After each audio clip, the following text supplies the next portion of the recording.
Hey man, welcome to Williams Grove. It's not raining this time. It's supposed to be night number 8, but it's actually the 5th race of Pennsylvania Speedweek. No weather in the forecast, no rain.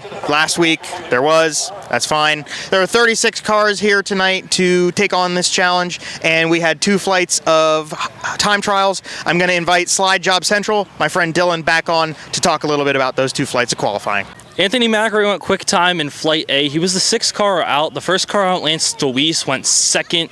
Brett Marks went 3rd. Danny Dietrich went 4th. And Justin Whittle went 5th. That's all for Flight A. Flight B had Troy Wagaman Jr. going fastest. Chase Dietz was 2nd. TJ Stutz was 3rd. Ryan Smith was 4th. And Cody Hartlaub was 5th. In Heat 1, Marks started on the pole with Whittle starting to the outside. This heat was stacked.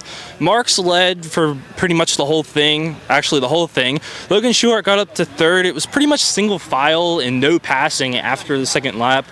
The results of that heat race for the transfers were Marks, Whittle, Schuhart, Norris, and Macri, with Marks and Macri heading to the redraw out of that heat race. In Heat 2, Danny Dietrich started on the pole with Lucas Wolf on his outside. There was a good slider and crossover in turn 1 involving Cam Smith and Ryan Newton. There was a great battle for the transfer between Cam Smith and Brady Bacon pretty much that whole heat race, but it ended up being Cam Smith getting the final transfer spot.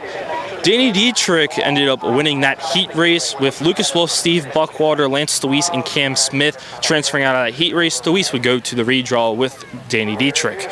In Heat 3, TJ Stutz and Cody Hartlaub would share the front row. Zierfoss got up to 3rd almost immediately on that restart. Freddie Raymer tried to take it back from him, but got up in the fluff, really screwed up his car, and ended up falling to 5th. In that heat race, TJ Stutz would win, with Cody Hartlaub finishing 2nd, Brock Zierfoss finishing 3rd, Troy Wagaman Jr. finishing 4th, and Freddie Raymer finishing 5th. Raymer and Stutz would go to the redraw to that one. In Heat 4, Ryan Smith and Austin Bishop would start on the front row. Smith would take the lead into turn 1 relatively easily. Bishop fell back 2 spots right away on the start in the turn 1. He got passed by Torgerson for 2nd. It was very spread out until a caution came out for Cole Knopp and Tyler Walker as they got together down in turn 1. Knopp and Walker had been battling for the last 2 laps relatively hard, and it just was a racing incident. They got together. Knopp got out of the car after that, was very upset with Walker. I don't know why, but we'll see later. Walker went to the pit work area, didn't come back out. Ryan Smith ended up winning the heat race. Ashton Torgerson finishing 2nd, Chase Dietz finishing 3rd, Austin Bishop finishing 4th, and JJ Loss finishing 5th. Chase Dietz and Ryan Smith would go to the redraw out of that heat race. All right, so we're here. We just did the B main. Happy Independence Day. We got fireworks. Classic Williams Grove stuff. So in the B main, Tyler Ross was on the pole, and he got the jump. Early lead. Yellow came out right at the end of the 2nd lap for Mark Smith in the 53 car.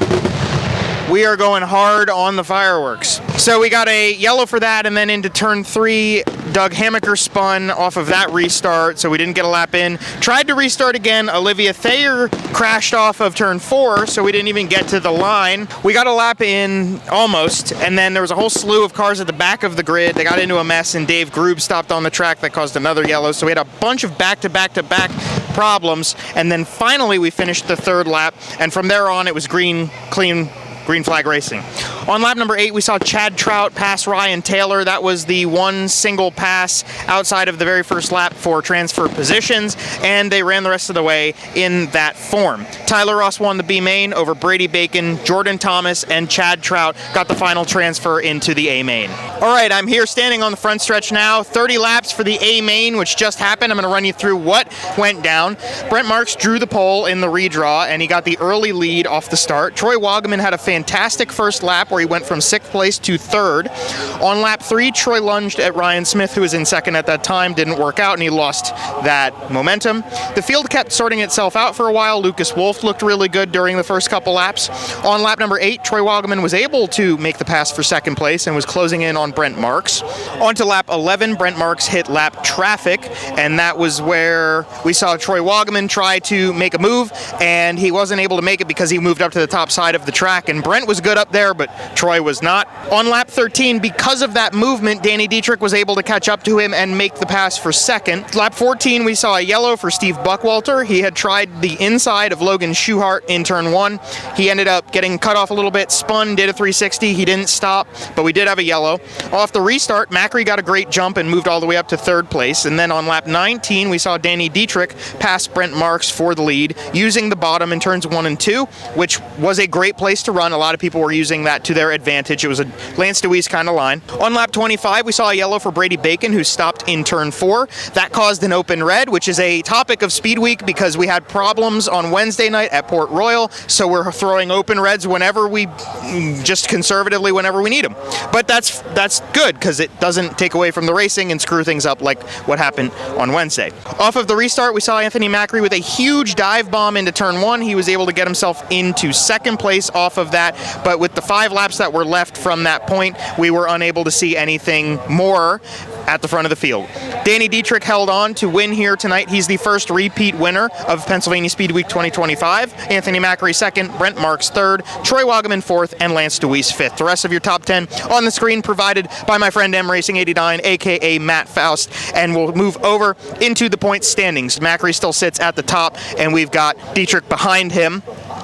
And that's the conclusion of the show. You got the top 10 there.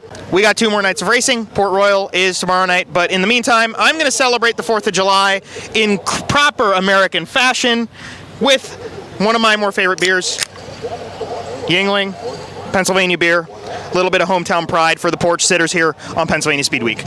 Tune in next time. We're going to Port Royal. Got to shout out my main man, Matt Faust, for helping out. Seth, my guy from Big Motor Small Blade. We had Beans helping out as well with the coverage tonight. Hunter Hensel was here doing his thing as well. And got to give some love to Dad Faust. He's the man. Everybody take care. I'm going to take a sip of this now, finally, and stop talking. And we will see you in Port Royal tomorrow night.